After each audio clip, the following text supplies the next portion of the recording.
periférica. Bueno, entonces nosotros en este espacio vamos a hacer la revisión morfológica de los casos de leucemia linfoide aguda y de leucemia de células plasmáticas. El objetivo, pues, es que yo logré aportarles algo a ustedes, vamos a hacer una mínima revisión. El primer casito que vamos a pasar es el que corresponde a leucemia linfoide aguda. Y la idea es que una vez hagamos la socialización de las fotografías que pasamos para que ustedes hicieran la identificación celular, pues socialicemos y se hagan preguntas al respecto. Me encanta iniciar con esta frase del doctor Maxwell Winthrop, en donde dice que la sangre es pura y elocuente. Creo que es muy cierto. Bueno, entonces, acá en esta primera diapositiva vamos a encontrar cuál es la clasificación actualizada de las neoplasias de precursores linfoides. Entonces vemos cómo está el linfoma o leucemia linfoblástica de linaje B, el linfoma o leucemia linfoblástica de linaje B relacionada con alteraciones genéticas recurrentes. Ahí vemos cómo están incluidas 9 translocaciones, de las cuales unas serán de buen pronóstico y otras no. La tercera, que es el linfoma o leucemia linfoblástica de linaje T, y el linfoma o leucemia linfoblástica de células natural killer. La Organización Mundial de la Salud, pues es el jefe de todo esto, y ellos tienen claro que para hacer el diagnóstico de cualquier neoplasia hematológica se tienen que tener en cuenta los criterios de morfología. Aquí se incluye todo lo que corresponde a sangre periférica, aspirado de médula ósea, los mielogramas, las biopsias óseas. El inmunofenotipo, para identificar muchas veces el linaje de las células. Este inmunofenotipo puede ser por citometría de flujo o por inmunohistoquímica. Los estudios de genética, de biología molecular y, por supuesto, las características clínicas. Bueno, la leucemia aguda de precursores linfoides es una neoplasia de precursores linfoides, como ya vimos, que puede ser de células B, células T, natural killer, y siempre va a comprometer la médula ósea y o la sangre periférica. Pero también puede comprometer otros lugares como el sistema nervioso central, los ganglios linfáticos, el vaso, el hígado y los testículos. Entonces, ¿qué pasa? Esta proliferación anormal, que en este caso sería de linfoblastos, van a impedir que se haga una hematopoiesis normal. Entonces, al fallar la eritropoiesis, vamos a tener que nuestro paciente presente anemia. Cuando hay disminución en la granulopoiesis, pues vamos a tener neutropenia y por lo tanto va a presentar el paciente infecciones. Y cuando tenemos la ausencia de megacariopoiesis, pues vamos a tener una trombocitopenia y por supuesto sangrados. Aquí tenemos las características de los linfoblastos, como lo describe la literatura, perdón, son de tamaño pequeño a mediano, el citoplasma es escaso o puede ser moderado, puede llegar a presentar vacuolas, puede llegar a presentar gránulos, su núcleo es redondo u ovalado, su cromatina es laxa y los nucleolos son poco visibles, pero pueden ser prominentes. Aquí daría un tip, y es que cuando nosotros hablamos del tamaño de los blastos, que uno dice, es que es muy fácil decir de pequeño a mediano, y dice, sí, pero ¿qué es un blasto pequeño? Entonces, vamos a tener claro que la población normal, que un linfocito, vamos a mirar, vamos a pensar en estas células, un linfocito, el núcleo de un linfocito pequeño es del tamaño de un eritrocito. Entonces, cuando hablamos de un blasto pequeño, generalmente siempre va a ser, digamos, de 1.5 veces un eritrocito. Y un blasto grande, entonces, en otras palabras, si decimos un blasto pequeño, no, pues más o menos en un blasto pequeño, que no es esta foto, Pueden cabernos, por ejemplo, un eritrocito o 2 eritrocitos, no más. Así uno le calcula el tamaño. Y un vasto grande, pues entonces van a cabernos, por ejemplo, 5 o 6 eritrocitos. Entonces, con respecto a eso es que uno se orienta en el tamaño de la célula. Aquí, entonces, ya entramos con nuestro caso.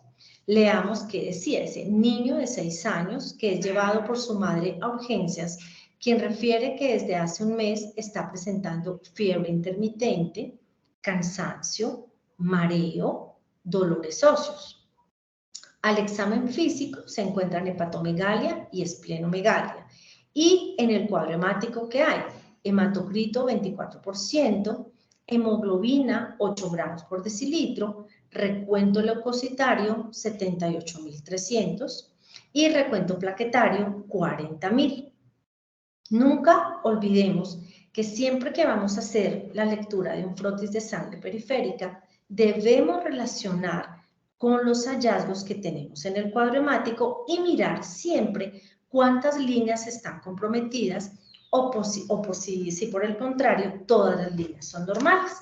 En este caso, entonces, vemos que en el cuadro hemático hay anemia, hay trombocitopenia y hay una leucocitosis. Entonces, sí es una leucocitosis importante, son 78.000. Muy probablemente, si nosotros nos vamos a la clínica, entenderemos que posiblemente esta fiebre intermitente es por la neutropenia que muy seguramente tiene el paciente, el cansancio y el mareo es por la anemia y los dolores óseos, en este caso por la infiltración tumoral que hay de esas células plásticas en los huesos. Tendríamos entonces nuestra primera imagen en donde solicitamos a ustedes que hagan la identificación de la célula que se encuentra en el círculo verde. Entonces vemos que es una célula que no es pequeña, ¿cierto? Fijémonos que dijimos que nuestra pista eran los eritrocitos, ¿cierto? Entonces es una célula que no es pequeña, pero que tiene una cantidad moderada de citoplasma.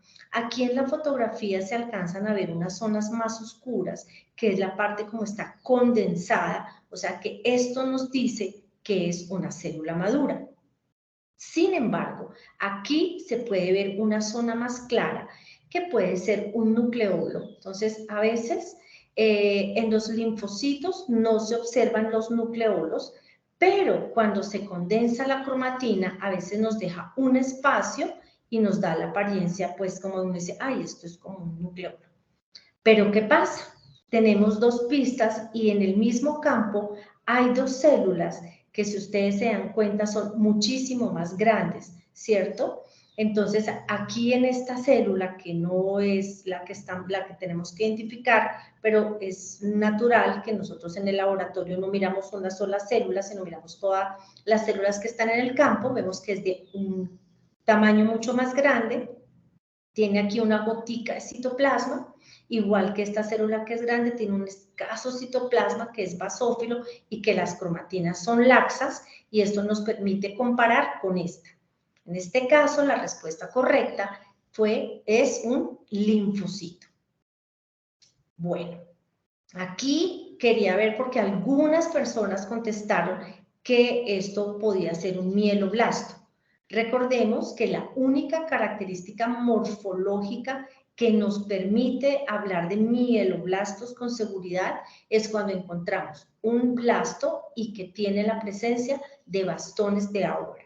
Entonces, si nosotros aquí no tenemos la presencia de bastones, nunca nos vamos a comprometer diciendo que es un mieloblasto. Entonces, nuevamente repito, la respuesta correcta es un linfocito y aclaramos que este nucleolo que muy seguramente confundió a muchas personas, se puede llegar a ver en algunos linfocitos, pero que siempre está acompañado de una cromatina condensada que indica que es una célula madura.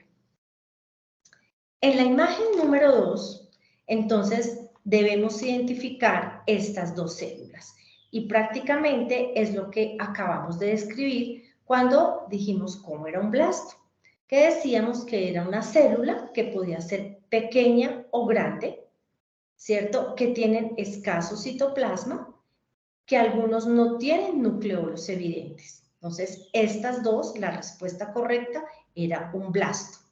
Siempre mirando todo lo que hay alrededor, vemos aquí que la célula que nos ayudaba a orientar era este linfocito. Entonces decimos, el núcleo de un linfocito pequeño debe ser más o menos el tamaño de un eritrocito, ¿cierto? Entonces aquí vemos cómo este sería un blasto pequeño y este sería un blasto grande. Volvemos aquí, miremos las alternativas que habían. Un linfocito sería este, un mieloblasto, ya dijimos que no, de ninguna manera porque no hay bastones, y linfocito y blasto, tendríamos que, muchas personas confundieron tal vez esta célula, les pareció que este era un linfocito y este era un blasto, pero ya podemos entender que se trata de dos blastos, uno pequeño y uno grande. La tercera pregunta estaba en la identificación que está la célula dentro del círculo verde. Es un neutrófilo. Vemos cómo se le ven su núcleo que está lobulado, se ven los 4 lóbulos. El neutrófilo en condiciones normales en su citoplasma pues tiene granulaciones secundarias neutrófilas y esto hace que nosotros veamos un citoplasma rosadito. Usualmente no se tienen por qué ver estas granulaciones más burdas. Estas granulaciones más burdas es lo que se reconoce o se identifica como granulaciones tóxicas. Entonces, si miramos las respuestas que teníamos, las alternativas, entonces pues no era un eosinófilo porque no están los gránulos color salmón. Un basófilo no tiene los gránulos secundarios burdos cubriendo núcleo y citoplasma. El neutrófilo, pues no lo podríamos valer. ¿Por qué? Porque aquí tenemos estos gránulos burdos que, como decimos, corresponden a granulaciones tóxicas. Aquí en este caso, lo que debíamos marcar era un neutrófilo con granulaciones tóxicas. La última diapositiva, entonces nuevamente debemos identificar la célula que está dentro del círculo verde.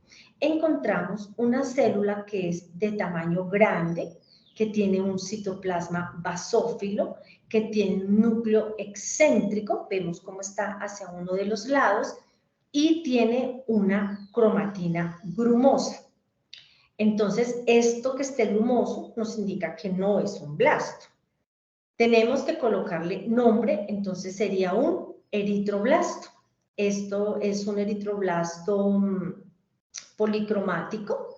Es una célula que es más grande de lo normal porque tiene como un cambio megaloblástico y no lo debemos confundir con los blastos que están acá. Fijémonos siempre la importancia de la relación núcleo-citoplasma, ¿cierto? Y de la cantidad de citoplasma. Entonces vemos la relación del núcleo-citoplasma como es alta. ¿Qué quiere decir? Que el núcleo es muy grande y que tiene muy escaso citoplasma. Y lo que decimos nuevamente, tiene escaso citoplasma, entonces no ir a confundir estos blastos que se ven claros con respecto a esta célula, que es muy diferente por la ubicación del núcleo, por la condensación de la cromatina y por la intensidad de la basofilia plasmática. La respuesta correcta era eritroblasto. Finalmente, decimos que de acuerdo a los hallazgos que hay, de acuerdo a las características clínicas y los hallazgos, ¿a qué nos puede corresponder? Entonces, alternativa número 1, reacción leucemoide. La reacción leucemoide siempre cursa con leucocitosis y tiene usualmente la línea eritroide y las plaquetas normales. La reacción leucemoide se presenta en procesos infecciosos y nunca tiene blastos. Esa era la razón más clara por la cual podríamos descartar esta alternativa. En la reacción leucemoide no se observan esa cantidad de blastos. La segunda alternativa era leucemia linfoide crónica. Esto es una neoplasia linfoide madura que nunca se ve en niños y nuestro paciente tenía 6 años. Leucemia mieloide aguda, no. ¿Por qué? Por lo mismo que argumentamos anteriormente. Solamente podríamos decir que es una mieloide aguda en caso de que hubiéramos evidenciado la presencia de blastos con bastones de Auer, y esta no fue nuestra situación. Luego, la respuesta correcta era leucemia aguda. Bueno, hasta aquí espero que hayan surgido algunas dudas, escuchamos, atendemos, que quieren preguntar, porque hasta aquí vendríamos con nuestro primer caso.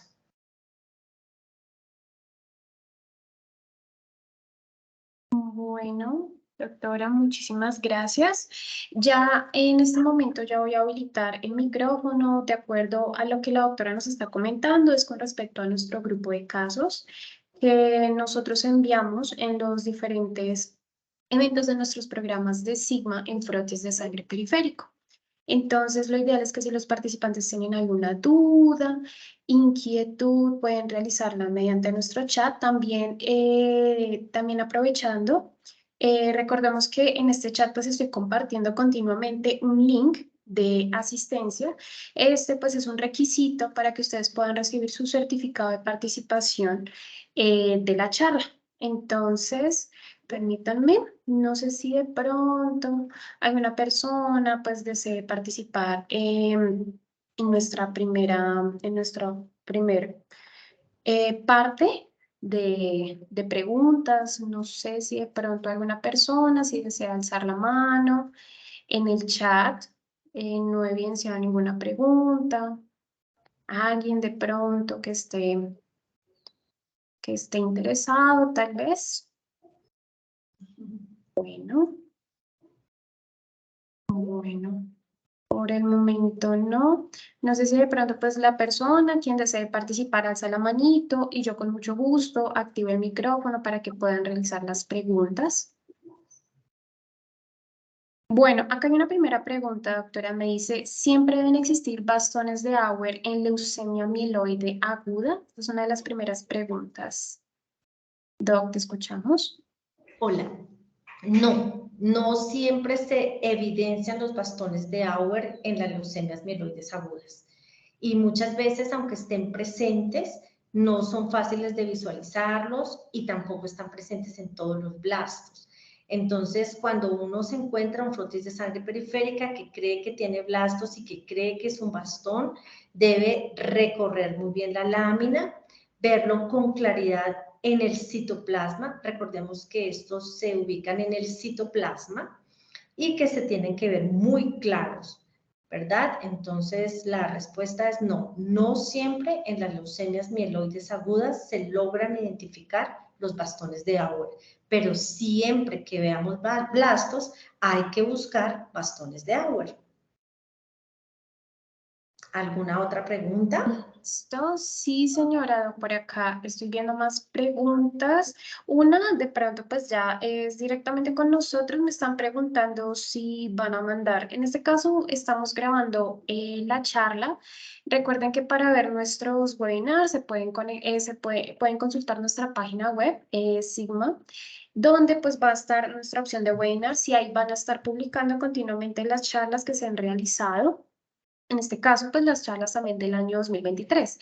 La segunda pregunta es, doctora, ¿a todos los cuadros hemáticos se les debe hacer frotis de sangre periférico así el médico no lo haya ordenado? Bueno, en este momento la revisión de láminas depende del volumen del laboratorio y eso es algo de control de calidad. Entonces, si estamos en un laboratorio pequeño donde tal vez nos lleguen 15, 20 cuadros hemáticos, sí podemos hacer la revisión de todas las láminas, pero también recordemos que en los laboratorios grandes, con los volúmenes grandes y los equipos que en este momento se están trabajando, son equipos que se están bien calibrados y tienen todos sus controles dentro de los límites establecidos. Se puede hacer menor revisión de láminas, ¿cierto? Siempre y cuando no tengan tampoco alarmas, porque eso sí es muy claro, equipo que saque alarmas, lámina que se debe revisar. Listo, perfecto, doctora.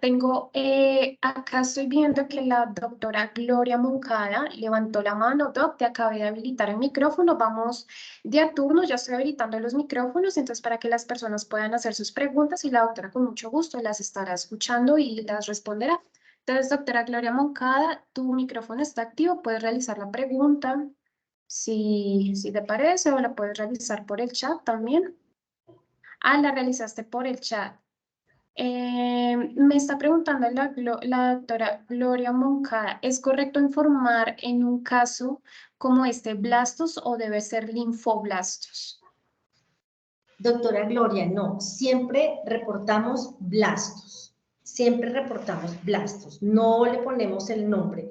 Lo único que nos da bandera blanca para continuar es cuando vemos bastones que podemos decir mieloblastos. Pero incluso si usted tiene un blasto con bastón de Auer y usted quiere reportar blasto, lo puede reportar así, blasto, pero debe especificar que en algunos observó la presencia de bastones de Auer, pero en este caso no, simplemente blastos.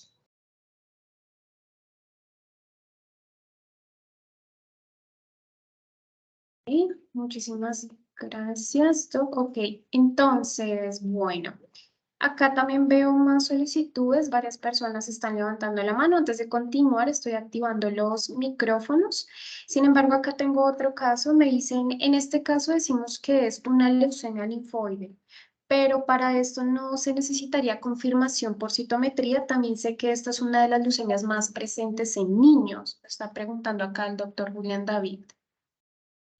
Doctor, buenas tardes. Sí, la leucemia linfoblástica es de predominio en niños, aunque se puede llegar a encontrar en adultos. Claro, sí, señor. Aquí por eso estamos diciendo que son blastos.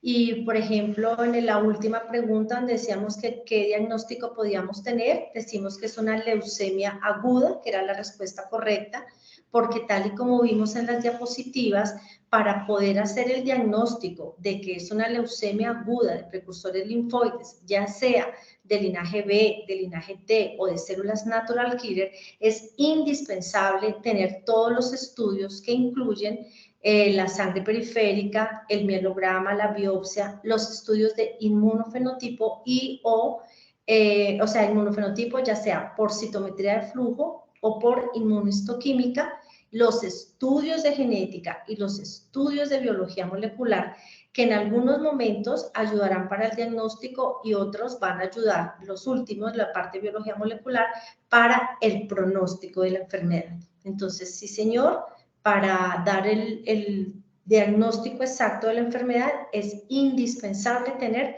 todos los estudios en médula ósea. Listo, perfecto. Por acá, antes de continuar, por acá me están enviando un saludo a la doctora, profe Viviana, un saludo. ¿La reacción leucemoide se puede dar en las diferentes líneas celulares? Sí, señora. Usualmente lo más frecuente es la reacción leucemoide mieloide, pero también hay reacción leucemoide linfoide y hasta monocítica. Entonces se puede ver también en las otras líneas. Hola, mi alumna. Este profe, mi alumna, mi exalumna. Un saludo para todas. Bueno, por acá estoy viendo también, de pronto más personitas levantaron la mano. La doctora Andrea del Pilar Romero, no sé si de pronto la doc quiera hacer una pregunta. La doctora María del Pilar Bravo, también estoy viendo acá que alzaron la mano. Buenas ¿Están tardes. habilitados los micrófonos? Buenas tardes, doc. Te escuchamos. Hola, buenas tardes.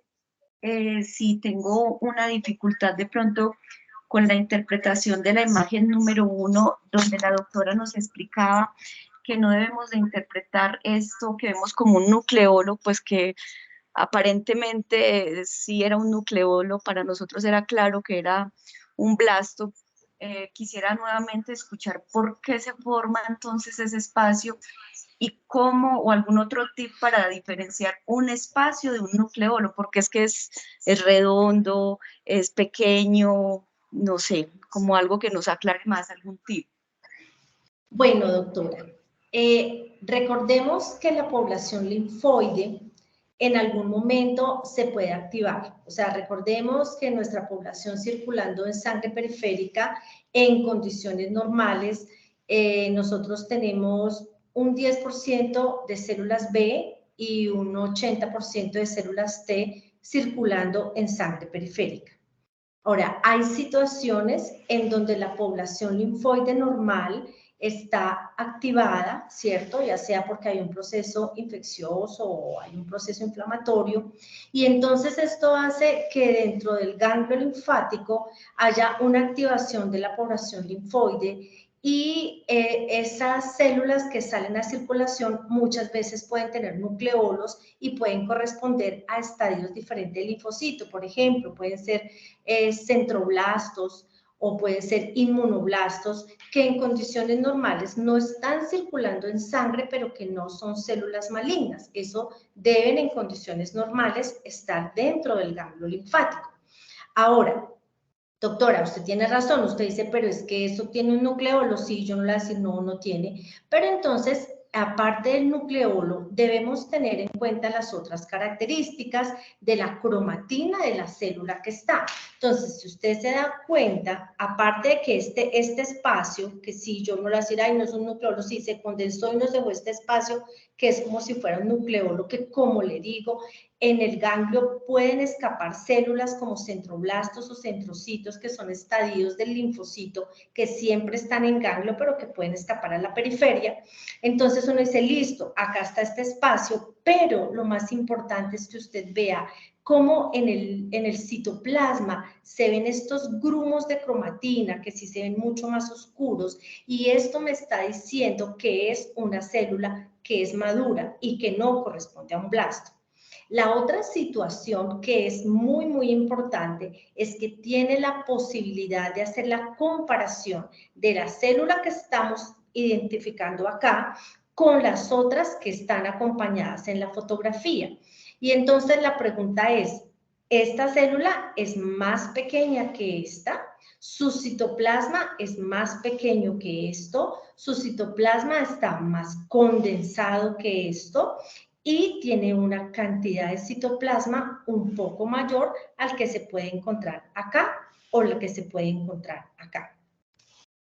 Ahora, la población linfoide a veces nos juega malas pasadas y créanme que no todo lo que tiene nucleolo es blasto y lo mismo, no todos los blastos tienen nucleolo, porque es que ese es el caso y esa es la situación como más delicada cuando estamos viendo nuestras láminas y más en niños, porque uno siempre ve la población linfoide. Entonces también importantísimo, siempre que estemos haciendo el recuento diferencial, hacerlo en una zona donde apenas los eritrocitos se toquen. Aquí están un poquito más separados, pero es por la anemia del paciente, ¿cierto? Y comparar la célula que nos está preocupando con las que la están acompañando. No sé si quedó claro o de pronto la confundí más, doctora, usted me cuenta.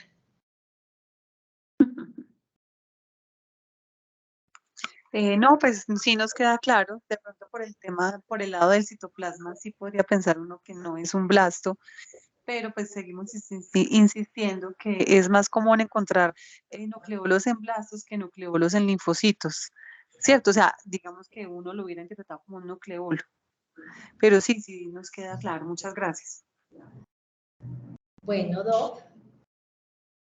Danielita, ¿más preguntas o continuamos con nuestro caso? Doc, pues acá de pronto rápidamente por acá es que algunos participantes están como aclarando frente a las conversaciones que están dando acá. La última pregunta de pronto que podemos hacer aprovechando dice, ¿hay alguna actualización en cuanto al reporte? ¿Cómo sería la forma correcta de informar la presencia de blastos en el frotis de sangre periférico? Me lo hace por acá el doctor Leonardo. Doctor, igualmente la presencia de blastos en el frotis de sangre periférico en las últimas revisiones que hace el Consenso Internacional de Estandarización en Hematología hace muchísimo énfasis en que cuando se observen blastos se deben reportar así, se observan blastos y sí, también ellos recomiendan haciendo énfasis en que sí se observan bastones de Auer o no se observan bastones de Auer.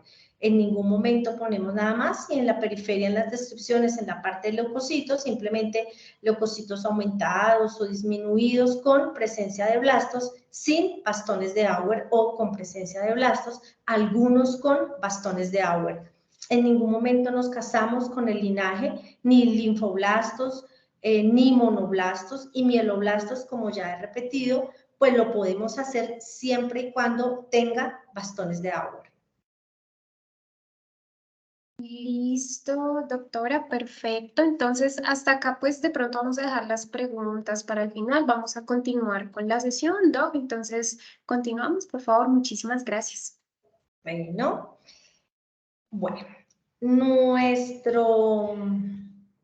nuestro segundo caso es de una leucemia de células plasmáticas.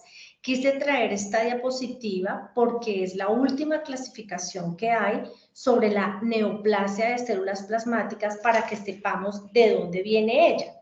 Entonces, dentro de la neoplasia de células plasmáticas, pues hay unos de componente monoclonal de significado incierto, está el grupo de mieloma de células plasmáticas, el plasmocitoma, las enfermedades de depósito de cadenas de inmunoglobulina monoclonales y las neoplasias con asociación a síndromes paraneoplásicos.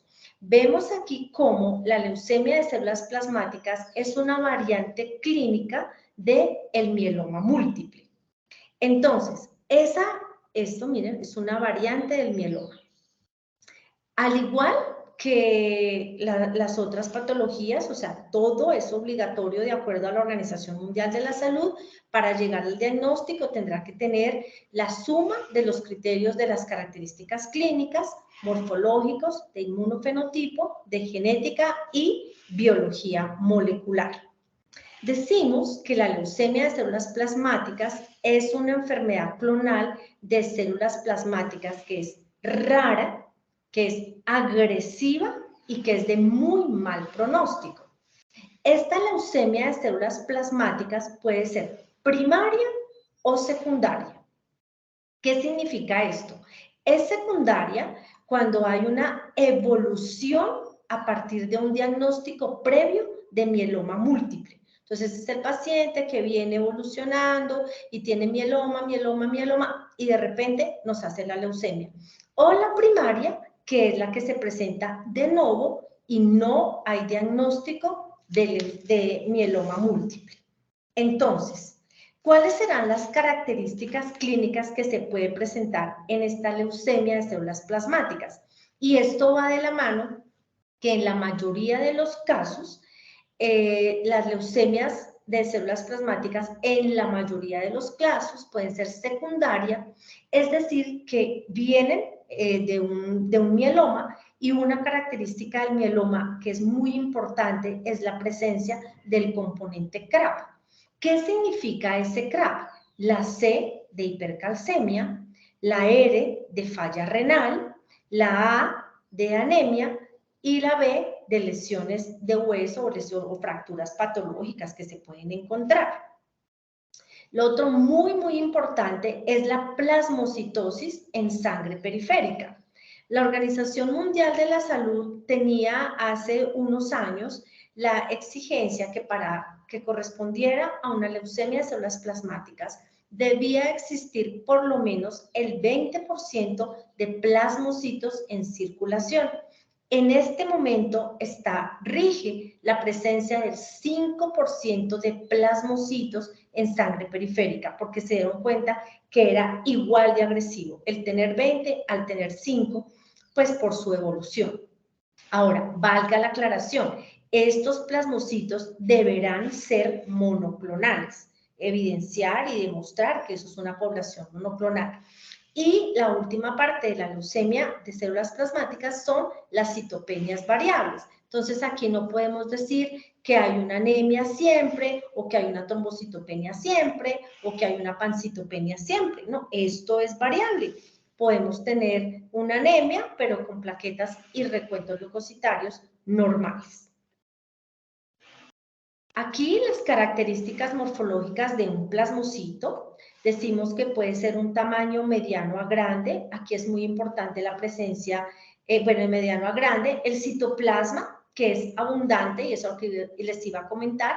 Muchas veces hay plasmocitos que tienen un citoplasma más pequeño, hay otros que tienen un citoplasma más amplio. Es una célula que se caracteriza por su intensa basofilia, tiene un halo perinuclear que corresponde al aparato de Golgi, es una característica muy importante en las células plasmáticas, y puede o no tener vacuolas, o sea, puede que no haya ni una vacuola, como puede tener muchísimas vacuolas. Su núcleo siempre va a ser excéntrico, puede ser redondo o puede ser ovalado. La cromatina, cuando decimos que es una cromatina gruesa, es que es una cromatina madura, y aquí vemos cómo las zonas mucho más oscuras en ese núcleo, que es lo que nos dicen que es una célula madura. Y finalmente, pues los nucleolos que van a ser ausentes. Ahora, quiero aclarar que la descripción que está aquí es la que corresponde a una población plasmática normal.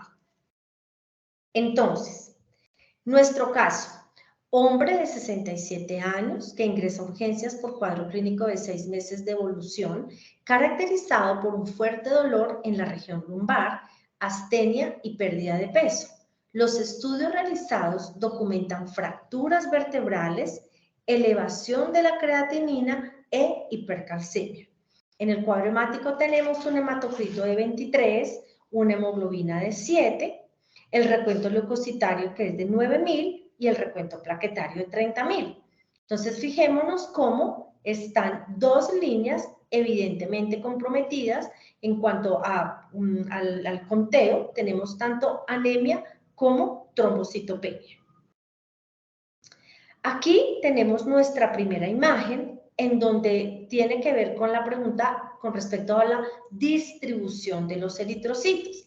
Entonces, las alternativas que nos ponen: autoaglutinación, hipocromía, fenómeno de Rouleau y policromatofilia.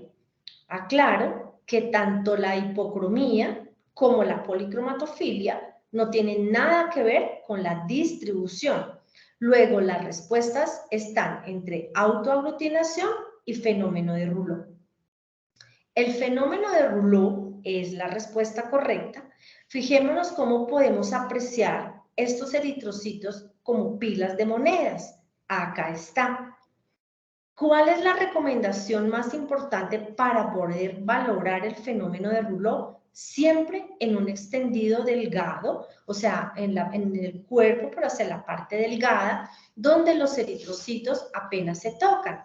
Y fijémonos que en esta fotografía, a pesar de estar en una zona delgada, miremos que los eritrocitos hacen montoncitos que pueden ser no más de 2, 3, 2, y aquí son unos más largos. ¿Qué sucede? Si en un frotis de sangre periférica vamos a observar o valorar la distribución eritrocitaria y estamos en una zona gruesa, podríamos estar viendo un falso fenómeno de Rouleau, que no se daría porque está disminuyendo el potencial Z, que es el encargado de mantener repelados los eritrocitos, sino simplemente están montados y están en pila de moneda porque estamos frente a un frotis grueso. Entonces, nuevamente, la distribución aquí, la respuesta correcta es el fenómeno de Rouleau. Miremos estas células. Siempre en nuestras fotografías, las células tienen un mensaje subliminal. Fíjense que aquí estamos hablando del Rouleau, pero hay 4 plasmocitos, que aquí no nos están preguntando nada, pero es muy importante que lo tengamos en cuenta. En la imagen número 2, ponemos nuevamente a identificar la célula que está dentro del círculo verde y vemos que está bello. Es una célula con un citoplasma amplio, es basófilo, acá se le ve la zona clara, que es el halo perinuclear que hablamos, que corresponde al aparato de Golgi, un núcleo excéntrico y con una cromatina condensada. Aquí, fijémonos que no nos preguntan nada, pero miren lo que está circulando. Esto es un eritroblasto. pero aquí no nos pregunta nada. Esto es como un eritroblasto policromático, porque fíjense que el núcleo está como grumosito, como una ruedita de carro. Pero sin embargo de él no nos preguntan nada. Nos vamos a nuestra pregunta estrella y decimos las alternativas: ¿es un mielocito? ¿Es un plasmocito? ¿Un linfocito? ¿O un eritroblasto? Ya vimos que por las descripciones la respuesta correcta es un plasmocito. En la imagen número 3 vemos estas dos células. Hay que identificar nuevamente la que está en el círculo verde. Vemos que es una célula de gran tamaño que tiene un citoplasma excéntrico, pero un núcleo excéntrico, pero miren el tamaño del núcleo. Es grande, está recostado hacia uno de los lados, y miremos este citoplasma. Este citoplasma no es azul, aquí se alcanza a ver un poquito la diferencia, ¿cierto? No es azul, esto es un mielocito. Este es un mielocito. Veamos las respuestas probables. Un mieloblasto, no, porque no es un blasto, no hay presencia de bastones de Auer. No es un linfocito, es extremadamente grande y fuera de eso, esto está con gránulos. Lo que pasa es que no los vemos porque son gránulos neutros. El monocito no es, porque no tenemos una cromatina laxa, ni tenemos un citoplasma basófilo o azul celeste. Luego, la respuesta correcta sería un mielocito. En la imagen número 4, entonces volvemos a tener esta célula estrella, pero allá no nos la están preguntando, nos están preguntando por esta célula. Entonces, ¿qué tenemos? Es un citoplasma azul celeste, es un azul muy suave, tiene un núcleo que no es tan arriñonado como nos gustan los monocitos, tiene una cromatina laxa, pues está abiertica, aunque se le ven grumitos, ¿cierto? Que nos indica que es una célula madura. Luego, la respuesta correcta para esta célula que está en el círculo verde es un monocito. No es un promielocito porque pues, es una célula que no tiene nucleolos, la relación núcleo-citoplasma, entonces, nada. No es un metamielocito, pues porque a pesar de que tiene una hendidura muy marcada, pues no tiene el citoplasma de línea granulocítica. Y aquí una vecina que no nos la están preguntando, pero nuevamente es una célula plasmática. Miren el halo perinuclear, el citoplasma basófilo, el núcleo excéntrico y la cromatina grumosa. Con respecto a este caso, tenemos dos preguntas. La primera, donde decimos que con todo lo que se observa en las fotografías, marque si hay una reacción leucemoide, si hay una reacción leucoeritroblástica, si hay una desviación a la izquierda o si no hay ninguna de estas tres. La respuesta correcta es la reacción leucoeritroblástica. ¿Qué significa o qué es una reacción leucoeritroblástica? Es la presencia de células inmaduras tanto de la línea roja como de la línea granulocítica en sangre periférica. Entonces, ¿quién nos está dando esta reacción en nuestro caso? La presencia de un normoblasto, que estaba en la imagen número 1, que no lo pusimos a identificar, y la presencia de un mielocito. Entonces, con que haya un eritroblasto y un mielocito, hay reacción leucoeritroblástica. Ahora, de pronto ustedes preguntan, venga, pero ¿en dónde se puede encontrar o a qué se asocia una reacción leucoeritroblástica? Se puede encontrar en un proceso reactivo, en un proceso infeccioso, en una leucemia aguda, en una leucemia crónica, en una leucemia de células plasmáticas, en un mieloma, o sea, en muchas situaciones. Luego, el tener esto no es sinónimo de un diagnóstico. En muchas situaciones se puede encontrar. Y finalmente, nos dicen, a ver, ¿cuál sería el probable diagnóstico? Entonces, las alternativas, tenemos leucemia linfoide aguda, no es porque no hay blastos. Leucemia linfoide crónica no es, no tenemos población linfoide problema. Leucemia mieloide aguda no es, no están los blastos con sus bastones. Y entonces nos queda este que era el diagnóstico, una leucemia de células plasmáticas. Bueno, doctores, hasta aquí sería la socialización, preguntas, dudas, diferencias. Cuéntenme, por favor. Bueno, perfecto. Entonces, muchísimas gracias, doctora, por esa intervención. Agradecemos mucho, aprendimos mucho. Muchísimas gracias. Realmente este programa es muy importante. Es muy importante hacer esa contextualización y también pues hacer una retroalimentación que continuamente pues está implícito en todo. Bueno, entonces a partir de ahora, bueno, varios participantes están alzando la mano, el chat va a estar disponible, ya vamos a empezar con las preguntas, vamos a dar un pequeño espacio con las preguntas, nuevamente les recuerdo a los participantes que por favor llenar el link de asistencia, yo estoy compartiéndolo continuamente en el chat para que reciban ese certificado que les va a llegar a sus correos electrónicos, los cuales pues estarán ahí cuando le soliciten diligenciar ese formatico. A partir de ahora están habilitados los micrófonos, los participantes quienes deseen hacer sus preguntas las pueden hacer sin ningún problema. Yo voy a estar acá haciendo la lectura del chat. Por acá pues estoy viendo muchas gracias, doctora. De pronto si tienen alguna duda, los escuchamos. Los micrófonos están habilitados. Entonces voy a ver, estoy revisando, de pronto un mensaje. Bueno, estoy acá compartiendo nuevamente el link de asistencia, pero por el momento a ver si de pronto tienen dudas o inquietudes. Listo, acá hay una pequeña duda, una inquietud.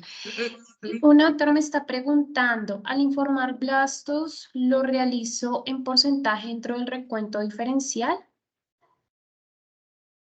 Sí, señora.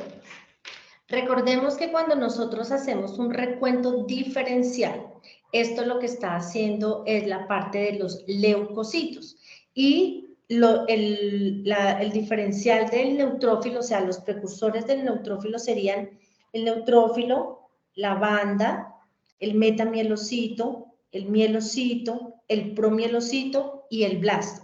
Entonces, sí, los blastos van dentro del recuento diferencial, dentro de las 100 células. Listo, perfecto, muchísimas gracias. Por acá me están preguntando, ¿cómo se realiza el reporte de células plasmáticas también dentro del diferencial? Por acá me está preguntando una doctora. Sí, señora, esas células plasmáticas van dentro del diferencial. ¿Por qué? Porque eso viene de la línea linfoide, ¿cierto?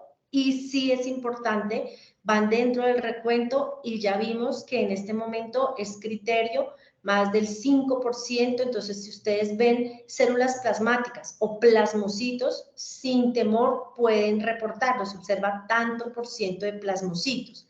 Ahora, ustedes de pronto dirán, bueno, ¿y qué tal que yo diga que tiene 5 o 6 plasmocitos y entonces es una leucemia de células plasmáticas? Uno siempre tiene ese temor, que si yo reporto algo puedo estar dando una falsa alarma. No, en ese caso, como decimos, hay que tener en cuenta ya cuando ese reporte llegue al médico, entonces pueda que sí sean plasmocitos, que es lo primero, evidenciar todas las características clínicas del paciente, saber si lo tiene o no lo tiene y valorar esa población plasmática y evidenciar que esa población que se está viendo o que se reportó en el frotis de sangre periférica es una población monoclonal, que es lo que la hace tumoral. Entonces, sí va dentro del diferencial y se reportan así, plasmocitos, tanto por ciento. Pero por eso nunca olviden la imagen que les he mostrado y siempre tener en cuenta todas las características. Citoplasma amplio, basófilo, la presencia del halo perinuclear o el Golgi, núcleo excéntrico y con cromatina madura. Listo. ¿Qué más? Por acá, ¿qué más? Acá hay otra pregunta. Doctora, me quedó la duda. De acuerdo con el nuevo consenso, entonces no se describen las características observables de los blastos como cromatina y nucleolos. Doctor, eso depende. Las características uno las puede escribir, sí señora, o sea, no está mal, no está mal. Uno hace diferencial y, por ejemplo, 50 blastos, 30 linfos, 20 neutrófilos. Y usted puede escribir que los blastos son de tamaño mediano, escaso, con citoplasma, tamaño mediano, citoplasma escaso, con presencia o no de nucleolos. O sea, usted puede hacer la descripción de la célula blanca, eso no está mal hecho. Y si no la hace, tampoco está mal hecho. ¿Por qué? Porque sencillamente esa población, nadie va a tomar una determinación o hacer un diagnóstico con las características que se están reportando, porque como hemos dicho, ese paciente irá a hematología, en donde le harán su estudio de médula con todos los requisitos. Perfecto. Agradezco a los participantes. Si no están utilizando el micrófono, por favor apagarlos, que los tengo activos para que los participantes puedan hacer preguntas, inquietudes. Sin embargo, pues el objetivo es, en este caso, solo pues hacer las preguntas de acuerdo a las charlas. Bueno, vamos a continuar, Doc, a ver si de pronto hay más dudas o inquietudes. Los participantes pues acá veo que están agradeciendo. Ya creo que ya cubrí todas las preguntas que realizarán los participantes. No sé si de pronto alguien más tenga alguna duda, alguna inquietud. Aprovechamos que estamos haciendo esta pequeña retroalimentación para que lo tengan en cuenta en los próximos eventos de prótesis de sangre periférico que vamos a tener con nosotros. Bueno, no, pues ya veo que se cumplió, no veo más preguntas, más inquietudes, de pronto. La grabación, de pronto para este caso sí, hay una grabación, la grabación va a estar disponible más o menos en una semana, 15 días estará disponible en nuestros webinars en la página web de Sigma Control de Calidad, ahí las podrán consultar y también pues tener presente el link nuevamente de asistencia. Por acá creo que hay alguna pregunta, bueno. Doctora, ¿tiene algún formato de manera general del reporte actualizado de eso? Me imagino que el reporte de lo que estamos hablando ahorita, el diferencial. No, señora. Realmente el reporte sigue siendo el mismo, simplemente se reportan, pues, es decir, la lista de toda la secuencia madurativa, en donde colocamos al frente de cada célula, si está o no está. A los pediatras les gusta mucho, o sea, nosotros, digamos, he recibido quejas, ellos me dan quejas. Por ejemplo, ellos a veces, sobre todo los oncólogos, dicen, ay, pero es que no dice si tiene blastos, y yo, pero si escribieron 60 neutrófilos y 40 linfos, pues es porque no tiene blastos. Pero entonces ellos dicen que les gusta más cuando ven todo ahí, blastos 0%, promielo 0%, mielo 0%, metamielo 0%, bandas 0%, neutrófilos 60, linfos 40, mono 0 o lo que hayan visto, pero un formato diferente, un formato actualizado, no. Sí que está dentro de lo nuevo, para que no lo olviden y que, como les digo, es el último documento que hay del consenso de estandarización en hematología, es que si hay menos de 5 bandas, van dentro del recuento de los neutrófilos. Eso es lo único diferente. Menos de 5 bandas van dentro del recuento de los neutrófilos. Y entonces, pues uno no las menciona, sino si vio 2 bandas, pues, y vimos 60 neutros, pues 62 neutros, pero no hay un formato diferente. Ok, doctora, muchísimas gracias. Por acá pues nos hacen una pregunta, creo que es respecto a nuestra plataforma de reportes, que nos recomienda para ver mejor las fotografías que envían. Realmente pues está asociado posiblemente a las pantallas, sin embargo pues el área de dirección técnica está constantemente muy atento a los participantes que no la pueden visualizar para enviar las imágenes en otra resolución y estaremos como muy atentos a ese tipo de casos. Lo ideal es que también nos notifiquen a nosotros de pronto que no las puedan ver adecuadamente, si tienen dudas, entonces nosotros reforzar en esa parte. Creo que ya con esto culminamos. Ah, bueno, queda la última pregunta. Creo que estaba formulada en el primer caso que se comentó, entonces para que no lo tengamos presente, es el linfocito del caso 1, Doc, que habíamos comentado inicialmente. ¿Podría informarse como linfocito variante o atípico o reportarlo como linfocito normal, linfo normal? Es un linfocito normal. Es un linfocito normal. Así pueden, o sea, lo que pasa es que la gama de linfocitos es muy amplia. Como les decía, hay linfocitos pequeños, hay linfocitos grandes, hay linfocitos con escaso citoplasma, hay linfocitos con amplio citoplasma, hay linfocitos granulares y todos ellos son normales. Entonces, el que había que identificar no era ni un variante ni un atípico, es un linfocito.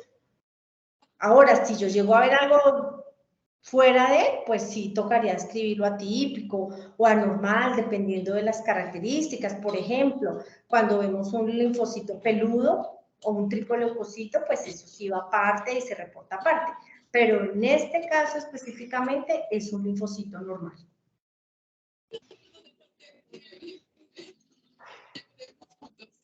Doctora, muchísimas gracias. Doc, por acá, creo que la doctora María Fernanda quiere hacer una pregunta. Por aquí vi que alzó la mano. ¿O no?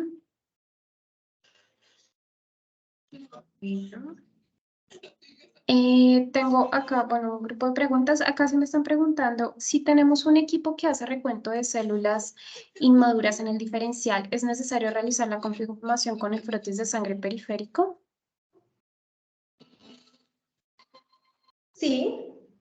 Sí, porque de todas maneras el diferencial, muy seguramente el equipo no puede identificar si tiene o no bastones de Auer. Entonces sí es bueno, aunque nos esté alertando y nos esté diciendo que hay tantos blastos, confirmarlo, siempre confirmarlo. Y como les decía, hacía énfasis, si vemos blastos, sí hay o no hay, y siempre no se observaron o sí se observaron bastones de Auer. Entonces sí, yo sí recomiendo la lámina. Aunque el equipo, pues si le hace el diferencial, perfecto, porque nos está ayudando, pero siempre mirar la lámina porque todavía nuestro ojo no nos gana el equipo, por bueno que sea, algo tenemos que ganarle al equipo. Entonces sí. Bueno, perfecto. Ya sí, como para culminar, es que comienzan a preguntar y preguntar sobre los diferentes casos. ¿Cuál es la diferencia entre un linfocito atípico, reactivo o son lo mismo? Bueno, en la parte, a ver, los hematólogos específicamente orientan su linfocito atípico cuando es anormal. Entonces, por ejemplo, un linfocito peludo, una célula peluda, podría estar dentro del grupo de los linfocitos atípicos. O, por ejemplo, un linfocito que tenga el núcleo como un trébol. Por ejemplo, encontramos un frotis de sangre periférica y curiosamente todos los linfocitos tienen núcleo en trébol. Entonces, eso es una atipia. La reactividad usualmente está asociada a la basofilia citoplasmática que tienen los linfocitos cuando usualmente está asociado a un proceso infeccioso viral y se ve con mayor frecuencia en los niños. Entonces, las reactividades es más citoplasma basófilo y es un proceso reactivo normal, y las atipias a las anormalidades morfológicas que se pueda presentar en esta población y que sí corresponda probablemente a algo anormal. No. Sí, no, perfecto, doctora. Muchísimas gracias. Bueno, creo que ya hasta aquí llegamos con el grupo de preguntas. Agradecemos a todos por su participación el día de hoy. Muchísimas gracias, doctora Viviana, por esa charla. Realmente pues nos va a ayudar muchísimo a todos los que estamos aquí conectados, pues también para el programa, para nosotros, asesores en control de calidad, pues es muy importante para todos los diferentes campos que estamos manejando hoy en día.